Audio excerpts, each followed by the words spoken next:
आज हम बात करेंगे एक ऐसी हीरोइन की जिसे देखकर हर कोई कहता था, सागर जैसी आंखों वाली, ये तो बता तेरा नाम क्या। वह हीरोइन जिसे देखकर हर पत्नी अपने पति से कहने लगी थी, मैं मायके चली जाऊंगी, तुम देखते रहियो। तो हम बात कर रहे हैं बॉलीवुड के खिलाड़ी कुमार की सास और ट्विंकल खन्ना की मां डिंपल कपाड़िया की।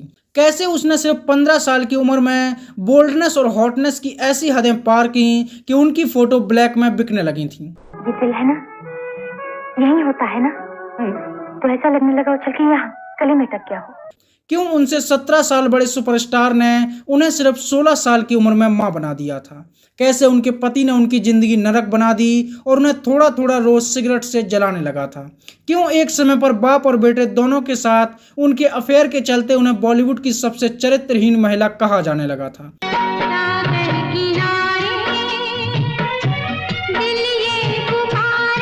और ऐसा क्या हुआ कि उन्होंने अपनी ही बेटी को शादी से पहले प्रेग्नेंट होने के लिए मजबूर किया। जानेंगे और भी बहुत कुछ, तो चलिए शुरू करते हैं। तेरा नाम लिया। डिंपल कपाड़िया का जन्म 8 जून 1957 को एक गुजराती परिवार, बोले तो मोटा भाई के घर पर हुआ था। उनके पिता का नाम चुन्नी लाल भाई कपाड़िया और माता का नाम बिट्टी कपाड़िया था। उनके पिता इतने बड़े मोटा भाई थे कि उनके घर पर फिल्मी सितारों का आना जाना लगा रहता था, या यूं कहें कि वो अंबानी के लगभग आस पड़ोस वाले ही थे। क्या बात कर रहे हैं? डिंपल कपाड़िया की पढ़ाई लिखाई Saint Joseph convent high school से हुई, लेकिन पढ़ाई लिखाई में वो उतनी अच्छी नहीं थी क्योंकि उनका मन तो फिल्मों में लग रहा था। 13-14 साल से ही वो फिल्मों में हीरोइन बनने के सपने देखने लगी थीं। यही वो समय था जब राज कपूर जोकर बनकर सड़क पर आ गए थे। जाने कहाँ गए वो दिन। और यह फिल्म बनाकर वह पूरी तरह से बर्बाद हो गए थे। इसलिए उन्होंने एक नई फिल्म बनाने की सोची और अपने बेटे ऋषि कपूर को लॉन्च करने का मन बना लिया। फिल्म के लिए हीरोइन की तलाश भी उन्होंने शुरू कर दी।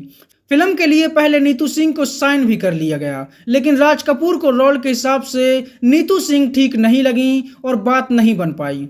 चुन्नी लाल कपाड़िया के घर पर एक पार्टी में राज कपूर ने पहली बार डिंपल को देखा। मुझे भी कुछ कहना है, पहले तुम, पहले तुम, पहले तुम, पहले तुम, पहले तुम। अबे जल्दी बोल, कल सुबह पनवेल निकलना। और उन्हें डिंपल इतनी पसंद आई कि उन्होंने उसे फिल्म में लेने का मन बना लिया। उस समय डिंपल की उम्र केवल 15 साल थी, लेकिन फिर भी उनके पिता ने उन्हें हीरोइन बनने को कह दिया क्योंकि खुद राज कपूर ने उनसे ये कहा था। डिंपल कपाड़िया को इस तरह अपनी पहली फिल्म मिल गई। फिल्म का नाम था बॉबी। I am Bobby.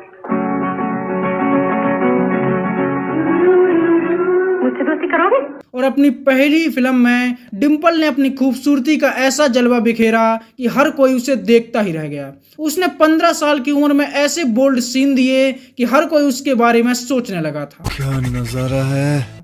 यह फिल्म बड़ी सुपरहिट रही और फिल्म के गाने लोगों की जुबान पर चढ़ गए। झूठ बोले कौवा काटे, काले कौवे से डरियो। लेकिन फिल्म के अलावा डिंपल कपाड़िया एक और चीज के लिए भी सुर्खियों में रही।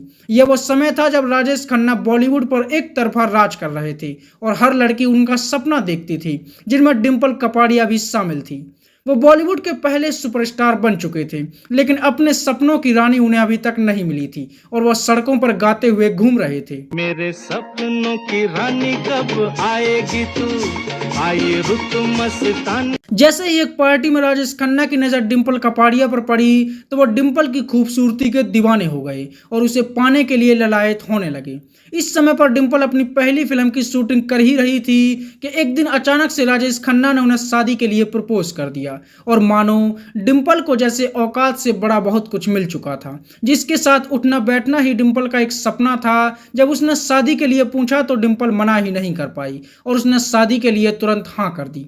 इस समय पर डिंपल की उम्र केवल 15 साल थी और राजेश खन्ना उनसे लगभग 17 साल बड़े यानी कि 32 साल के थे। मुशाए जिंदगी बड़ी होनी चाहिए, लंबी नहीं। लेकिन फिर भी दोनों की शादी हो गई। उनकी शादी उस साल की सबसे चर्चित शादी रही और डिंपल राजेश के लिए इतनी पागल थी कि उन्होंने अपनी पहली ही फिल्म छोड़ दी और लगभग 6 महीने तक अपनी शादी के मजे लेते रहीं। लेकिन जब राज कपूर ने उन्हें समझाया तो वह फिल्म के सेट पर वापस लौटी और बॉबी की शूटिंग पूरी की। फिल्म जैसे ही रिलीज हुई तो इसने तहलका मचा दिया।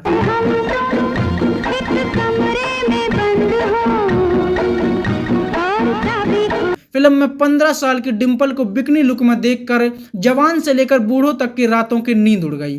फिल्म के गाने बड़े सुपरहिट हुए और हर पत्नी अपने पति से कहने लगी, मैं मायके चली जाऊंगी, तुम देखते रहियो। लेकिन पति भी कहने लगे, तू मैं के चली जाएगी, मैं दूजा ब्याह रचाऊंगा।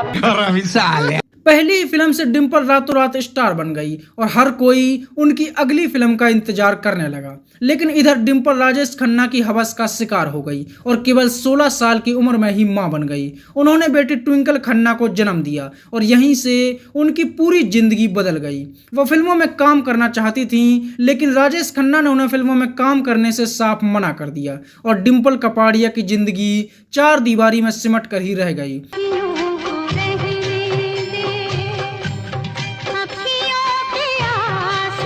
कुछ समय बाद उनकी दूसरी बेटी का भी जन्म हुआ, जिसका नाम रिंकल खन्ना रखा गया। जैसे जैसे समय बीतता गया तो राजेश खन्ना की डिंपल से दिलचस्पी भी कम होती गई और कई हीरोइनों के साथ उनके अफेयर की सुर्खियां उड़ने लगीं।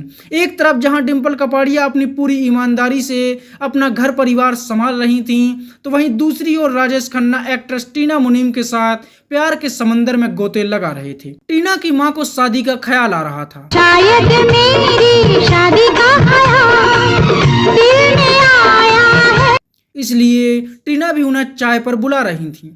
इसीलिए मम्मी ने मेरी तुम्हें चाय पे बुलाया। धीरे धीरे राजेश खन्ना का स्टारडम कम होने लगा और उनकी फिल्में फ्लॉप होने लगीं। वह अपनी बर्बादी बर्दाश्त नहीं कर पा रहे थे और जिसका गुस्सा वो डिंपल कपाड़िया पर निकालने लगे। वह इतने ज़्यादा शराबी हो गए कि डिंपल के साथ मारपीट भी करने लगे, यहाँ तक कि वो डिंपल को सिगरेट से जलाने लगे। डिंपल की जिंदगी अपने ही घर में नरक बन गई थी और डिंपल को यह समझ में आ गया था कि जो सुपरस्टार पर्दे पर इतना अच्छा दिखाई देता है, असलियत में वो कितना बड़ा हैवान है। फिर भी वो अपनी बच्चियों के लिए वो सब सहती रहीं और अपने शादी के लिए गए फैसले पर पछताती रहीं।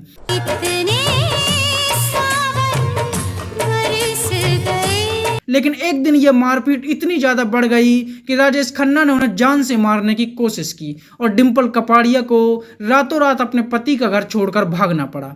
अपने बच्चों को लेकर वो अपने पिता के घर आ गई और यहीं उन्होंने अपनी दोनों बेटियों की परवरिश की। डिंपल अपने पिता पर बोझ नहीं बनना चाहती थी, इसलिए उन्होंने एक बार फिर से फिल्म इंडस्ट्री में वापसी करने की सोची। तू तो इतना छोटा था, इतना बड़ा कैसे हो गया? हाँ, तू उसका बाप है। लेकिन डिंपल कपाड़िया को फिल्म इंडस्ट्री छोड़े लगभग 12 साल हो चुके थे और लोग उन्हें भूल चुके थे। उन्होंने कई डायरेक्टरों के दफ्तरों के चक्कर लगाए, लेकिन कोई भी उन्हें हीरोइन बनाने को तैयार नहीं था। 1984 में उन्होंने फिल्म जख्मी शेर से एक बार फिर से फिल्मों में वापसी की। फिल्म में उनके हीरो थे जितेंद्र, लेकिन यह फिल्म कुछ खास कमाल नहीं कर पाई और लोगों ने उन्हें नोटिस तक नहीं किया। इसके बाद डिंपल कपाड़िया को भी समझ में आ गया कि सीधी सादी लड़की का किरदार निभाकर कुछ नहीं मिलने वाला, क्योंकि लोगों को तो बस बॉबी चाहिए थी। इसके बाद रमेश सिप्पी की फिल्म सागर में उन्होंने काम किया और अपनी 12 साल पुरानी इमेज को दोहराया।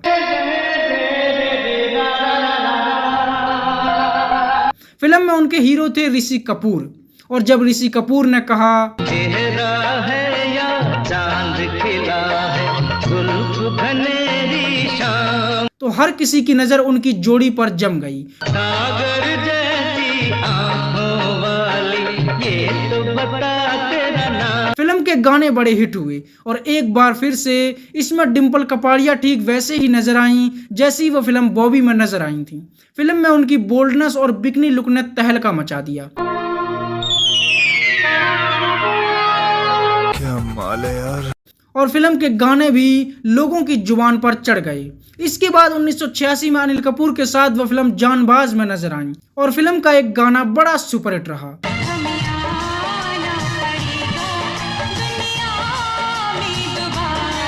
1987 में वो इंसाफ और इंसानियत के देवता जैसी फिल्मों में नजर आई और एक बार फिर से बॉलीवुड में डिम्पल के कदम जम गए। इसके बाद डिम्पल ने एक से बढ़कर एक फिल्मों में काम किया। इसी नजर को तेरा इंतजार, जिनमें एतवार, मेरा शिकार, मंजिल मंजिल, आज की औरत, शहजादे, इंसाफ, जख्मी औरत और आखिरी अदालत जैसी फिल्में शामिल रहीं। 1989 में वो जैकी श्रॉफ और अनिल कपूर के साथ फिल्म में नजर आईं, जिसका नाम था राम लखन। यह फिल्म बड़ी हिट हुई।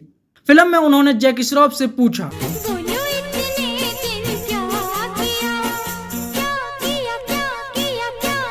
और जैकी श्रॉफ ने भी कहा, तेरा नाम लिया, तुझे याद किया। यह फिल्म साल की बड़ी हिट फिल्म बनी और इसने डिम्पल कपाड़िया को खूब पहचान दिलाई। इसी साल उनकी कई फिल्में रिलीज हुईं, जिनमें सिक्का, आग का गोला और बंटवारा जैसी फिल्में शामिल रहीं। 1990 में वो मिथुन चक्रवर्ती के साथ फिल्म प्यार के नाम कुर्बान में नजर आईं। फिल्म चाहे जैसी भी रही हो, लेकिन फिल्म के एक गाने में मिथुन की बनियान बड़ी चर्चित रही, जिसका पता सीआईडी भी नहीं लगा पाई कि बनियान सीधी थी या उल्टी। ऐसा लगता था मुझको तू है मेरी जिंदगी। नहीं सारुण के यहाँ कुछ तो गड़बड़ है। इसके बाद अमिताभ बच्चन के साथ वह फिल्म अजूबा में नजर आई।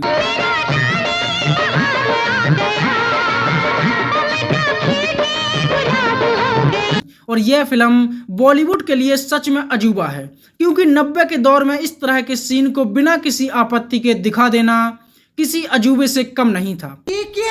देखो शबनम शराब हो गई। 1991 में डिम्पल कपाड़िया ने कई फिल्मों में काम किया। फिल्म प्रहार में वो नाना पाटेकर के साथ नजर आईं और यह फिल्म साल की बड़ी हिट फिल्म साबित हुई। फिल्म नरसिम्हा में उन्होंने सनी देओल के साथ काम किया और इसी फिल्म में उन्होंने अपनी एक्टिंग से बाप को, मतलब बाप जी को भी पीछे छोड़ दिया। 1992 में उन्होंने सपने साजन के फिल्म में जैकी श्रॉफ के साथ काम किया। फिल्म राम लखन के बाद डिम्पल कपाड़िया ने एक बार फिर से जैकी श्रॉफ से पूछा,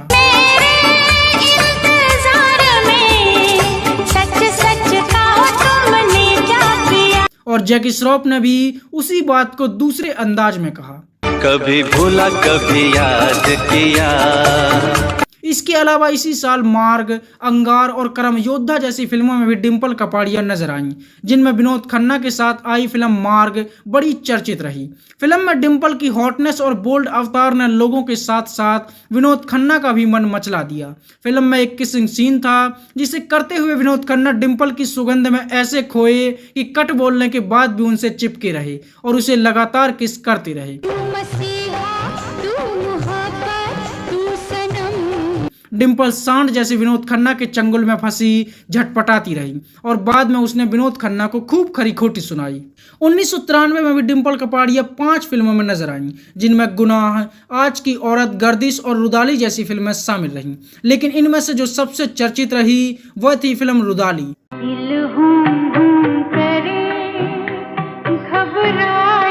रुदाली फिल्म ने उनकी एक्टिंग का ऐसा लोहा मनवाया कि लोग बस उन्हें देखते ही रह गए। इस फिल्म के बाद लोगों को पहली बार यह पता चला कि डिम्पल सिर्फ बोल्डनेस और हॉटनेस की मोहताज नहीं है, उसका अभिनय भी लोगों को बांध कर रख सकता है।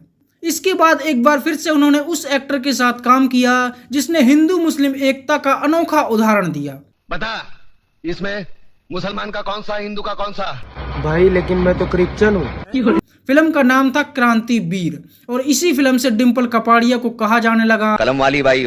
यह फिल्म भी साल की बड़ी हिट फिल्म बनी और इसने भी डिम्पल कपाड़िया को खूब पहचान दिलाई। इसके बाद भी डिम्पल कपाड़िया लगातार फिल्मों में काम करती रहीं और उन्होंने बॉलीवुड में खूब नाम कमाया। एक समय पर डिम्पल कपाड़िया बॉलीवुड की सबसे ज्यादा फीस लेने वाली हीरोइनों में दूसरे नंबर पर थी और हर कोई डिम्पल कपाड़िया का दीवाना बन चुका था।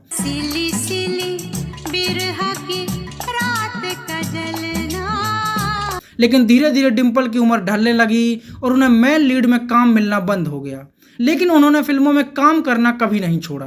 डिम्पल कपाड़िया आज भी फिल्मों में एक्टिव बनी हुई हैं और हर तरह का रोल करके अपनी एक्टिंग से हर किसी को अपनी ओर खींचती रहती हैं।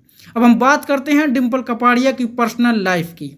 सबसे पहले फिल्म बॉबी में काम करने के दौरान वो ऋषि कपूर के साथ कमरे में बंद हुई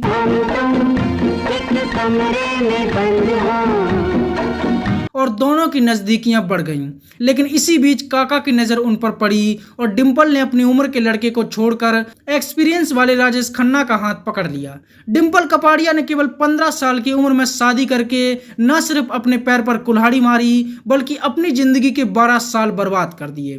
टीवी पर किसी सेलिब्रिटी को देखना और उसे अपना क्रश बना लेना अलग बात है, लेकिन उसके लिए इतना पागल होना कि अपनी और उसकी उम्र का फासला ही भूल जाना एक तरह से बेवकूफ़ी है। डिम्पल को इसी की सजा मिली और राजेश खन्ना ने यह भी नहीं देखा कि वह बच्ची है और सिर्फ 16 साल की उम्र में ही डिम्पल को मां बना दिया और केवल 19 साल की उम्र में वह 2 बच्चों की मां बन चुकी थी। इसके बाद उन्होंने डिम्पल को टॉर्चर भी खूब किया और इतना किया कि बेचारी को आधी रात को ही भागना पड़ा। फिल्म मंजिल मंजिल में काम करते हुए डिम्पल कपाड़िया सनी देओल के करीब आ गईं और उनसे प्यार करने लगीं। दोनों ने एक साथ लगभग कई फिल्मों में काम किया। सनी देओल शादीशुदा थे, लेकिन फिर भी वह डिम्पल के प्यार में मगन हो गए। डिम्पल भी सनी देओल के प्यार में पागल हो चुकी थीं और 2.5 किलो की दीवानी हो गई थी, जबकि वह खुद 2 बच्चों की मां थी। दोनों का लंबे समय तक अफेयर चला। इसी समय डिम्पल कपाड़िया ने धर्मेंद्र के साथ भी कई फिल्मों में काम किया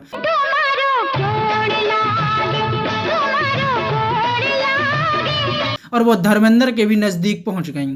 फिल्म दुश्मन देवता में उन्होंने धर्मेंद्र के साथ एक किसिंग सीन ऐसा दिया जिसने उनकी पर्सनल और प्रोफेशनल दोनों लाइफ में उथल पुथल मचा दी।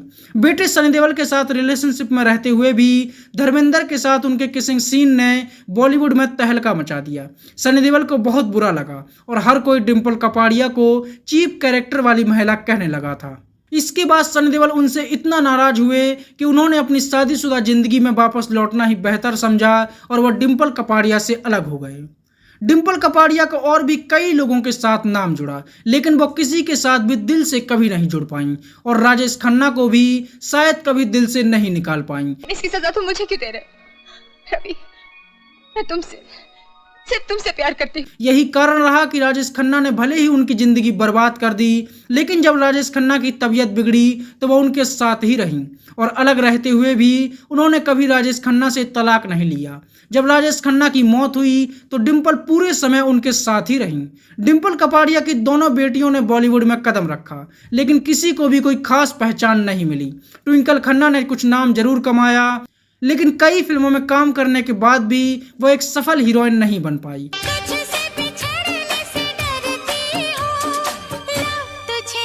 ट्विंकल ने बॉलीवुड के खिलाड़ी कुमार कहे जाने वाले अक्षय कुमार के साथ शादी कर ली, लेकिन इस शादी से भी एक जुड़ा हुआ किस्सा कमाल का रहा।